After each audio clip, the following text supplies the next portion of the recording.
মই বনাব লৈছোঁ টেঙামৰা আচাৰ। এইখিনি মই গুটি গুচাই নিমখত দি লৈছিলোঁ। এদিন নিমখত দি লৈছোঁ আৰু এদিন শুকুৱাই লৈছোঁ। আৰু এইফালে মই লৈছোঁ চিকেন মছলা, ধনিয়া গুড়ি আৰু জিৰা গুড়ি। ধনিয়াখিনি গোটা আছিলে, মই অলপ খুন্দি লৈছোঁ। একেবাৰে মিহি কৰা নাই, অলপকৈ খুন্দি লৈছোঁ। আৰু এইখন চামুচেৰে এক চামুচ লৈছোঁ। আৰু আনফালে মই লৈছোঁ এয়া টেঙামৰা জাম বনাবৰ বাবে। এইখিনিও সেই একেধৰণেই মই গুটিখিনি গুচাই ধুই শুকুৱাই লৈছোঁ। একেবাৰে শুকাব নাই দিয়া, অলপ পানীটো যোৱাকৈ শুকুৱাই ল'লোঁ। এতিয়া মই এখন কেৰাহী গৰম কৰি লৈছোঁ। কেৰাহীখন প্ৰায় গৰম হৈ গ'ল। ইয়াতে এতিয়া মই মিঠাতেল দি লৈছোঁ।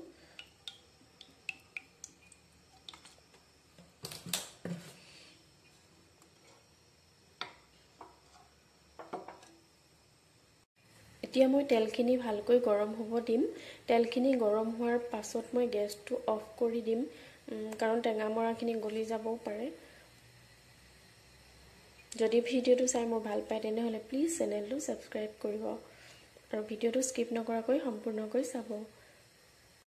তেলখিনি মোৰ গৰম হৈ গ'ল। এতিয়া মই গেছটো অফ কৰি দিম আৰু তেলখিনি অলপমান ঠাণ্ডা হ'ব দিম। ঠাণ্ডা হোৱাৰ পিছত টেঙামৰাখিনি ইয়াত দিম।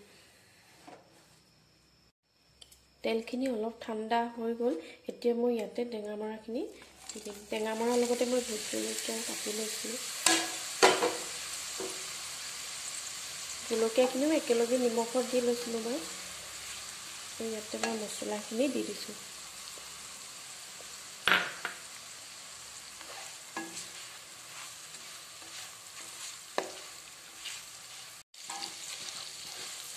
গেছটো মই একেবাৰে কমাই লৈছোঁ।